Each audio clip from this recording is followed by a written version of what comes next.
Mes chers compatriotes, d'ici et de la diaspora, permettez-moi tout d'abord de rendre grâce au Tout-Puissant qui nous a donné cette opportunité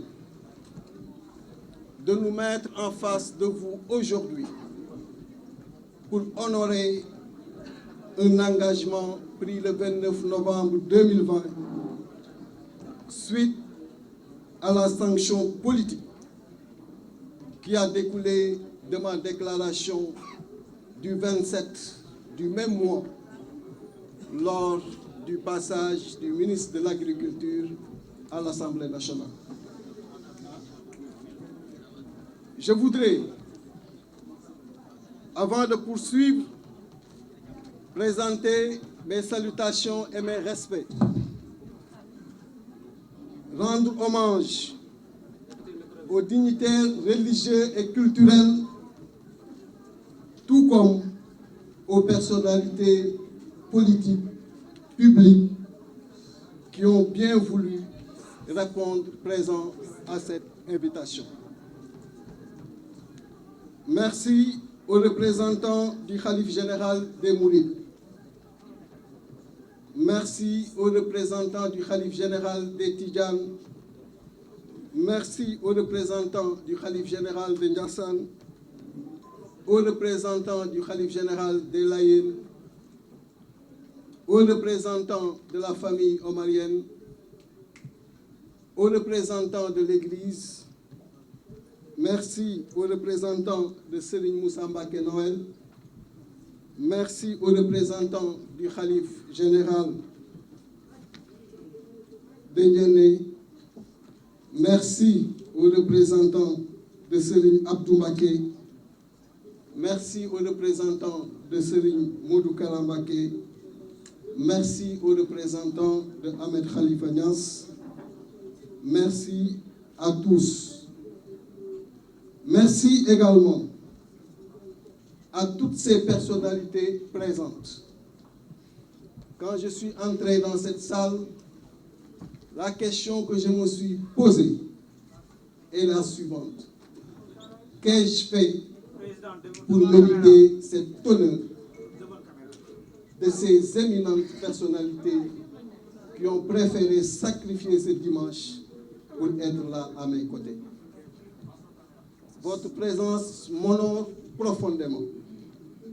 Merci d'être venu. Merci Bougane d'être venu. Merci Issa Sall d'être venu. Merci Seigne Abdou. Merci Président Decroix. Merci Président Malik. Merci Malik Gueye. Merci Président Souran. Merci Président Habib Sy. Merci Président Cheikh Bamba Dièye. Merci Président Abdou Mbaye. Merci Président Khalifa Sall. Merci Président Ousmane Sonko. Merci aux représentants du Président Abdoulaye Wade et du Président Karim Meïssa Wade. Mes respects au Président Abdoulaye Wade. Mes respects et salutations également au Président Thierno Bocoum, au Président Abdourahmane Badara Gadiaga. Merci également au professeur Malick Ndiaye. Merci au président Aliou Sow.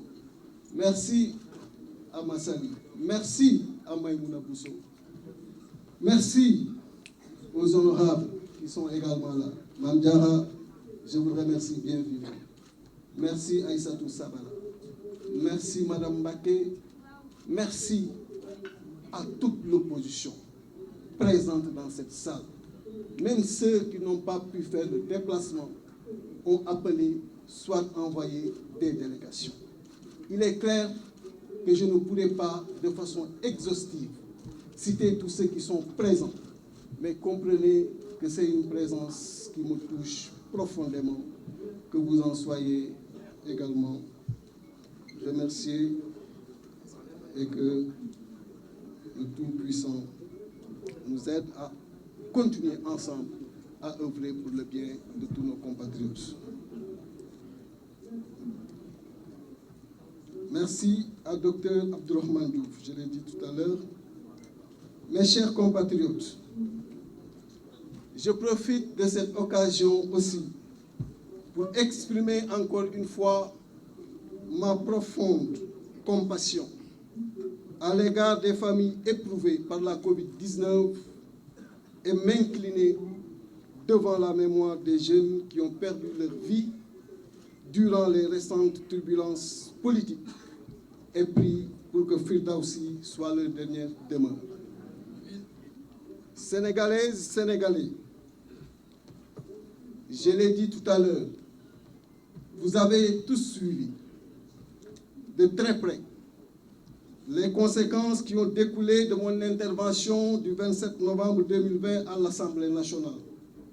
Je rappelle que ce jour-là, fort de ma jouissance absolue et effective, de ma fonction de représentant du peuple, qui est la raison exclusive de ma présence dans cette Assemblée, j'ai alors indiqué aux représentants du gouvernement, comme je l'ai toujours fait du reste, que la vision du président Macky Sall devait quitter Diamniadio pour rejoindre la vallée du fleuve Sénégal et la vallée de l'Anamou.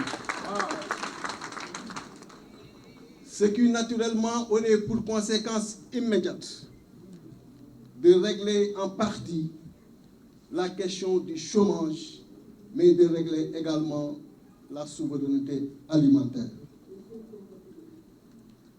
Cette position de vérité et de principe, comme vous le savez, m'a valu une destitution offensante et injustifiable de ma fonction de vice-président du parti Rewmi. Au moment où je ne faisais qu'honorer les charges liées à la fonction du député, qui n'est là que pour le peuple et non pour ses propres intérêts ou les intérêts de son parti. Cette offense, naturellement, a soulevé l'indignation de tous les Sénégalais, de tous bords. Mais je voudrais ici vous rassurer que je l'ai accueilli avec une totale indifférence, mais surtout avec un sentiment de devoir accompli. Même si cette sanction venait d'un compagnon avec qui je venais de faire 16 ans dans l'opposition sénégalaise. 16 ans, chers citoyens, chers concitoyens, ce n'est pas 16 mois, ce n'est pas 16 jours, ce n'est pas 16 heures, c'est toute une vie. On peut facilement l'assimiler au cheminement de l'enfant ou de l'élève qui entre en classe de CI et qui, autant d'années après, est en année de maîtrise à l'université. Durant ce long cycle, il nous a été inlassablement appris de condamner le blâmable et d'approuver le convenable, de respecter la parole donnée, de défendre les populations quoi que ça puisse nous coûter, des enseignements qui sont conformes à ce que j'ai reçu dans mon éducation et ce que je pratique sans relâche dans mon quotidien depuis fort longtemps. Pour moi, la dignité n'a pas de prix. Et aussi, nous devons toujours faire preuve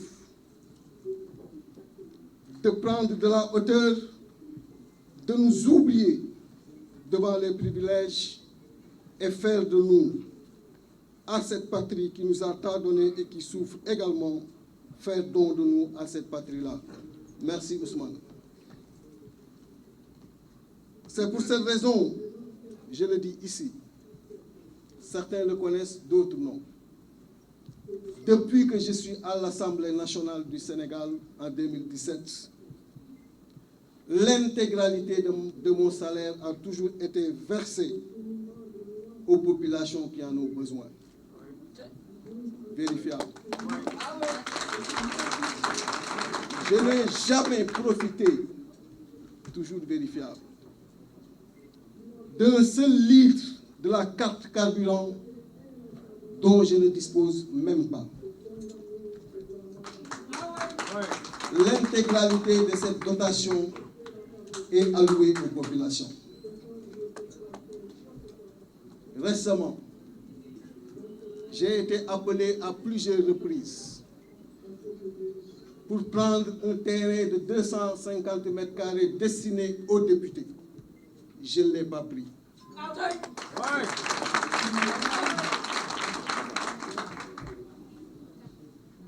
Donc, chers compatriotes, ma seule présence à l'Assemblée nationale se justifie par le devoir de défense que j'ai par rapport à vos intérêts.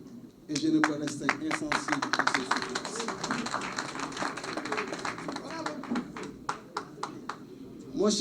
Mes chers compatriotes, je puis vous dire ici que rien ne vaut mon engagement politique à vos côtés et la défense de vos préoccupations.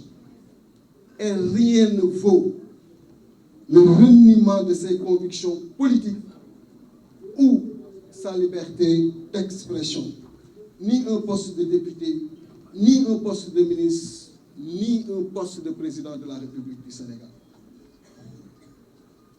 À choisir entre vous le peuple et les privilèges, retenez-le bien. Je vous choisirai toujours.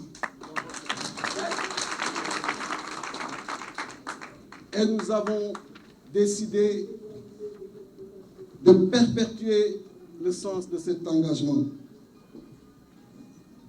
pour rendre ensemble le filet social beaucoup plus efficace contre la pauvreté qui a gagné ce pays. Chers compatriotes, par un système de gouvernance peu vertueux, le Sénégal est devenu le pays de toutes les inégalités et de toutes les frustrations. Le pessimisme est ambiant et la confiance rompue entre l'élite politique et le peuple désabusé. Je rappelle que la République, en aucun moment, ne doit abandonner ses enfants. Qui garantit la paix et la stabilité dans ce pays.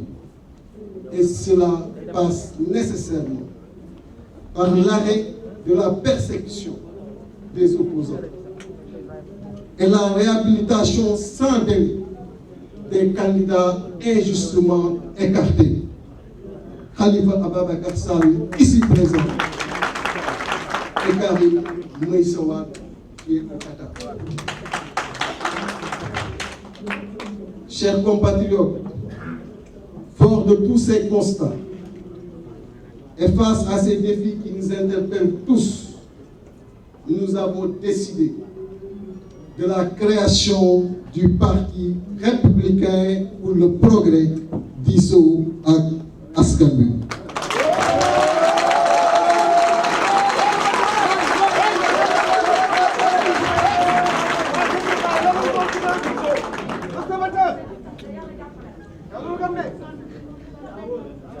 Pour qu'ensemble,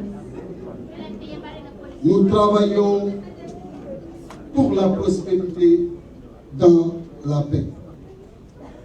Ce parti vous sera implanté dans les prochains jours dans les 552 communes du pays et partout dans la diaspora et tiendra son premier congrès au mois de décembre 2021.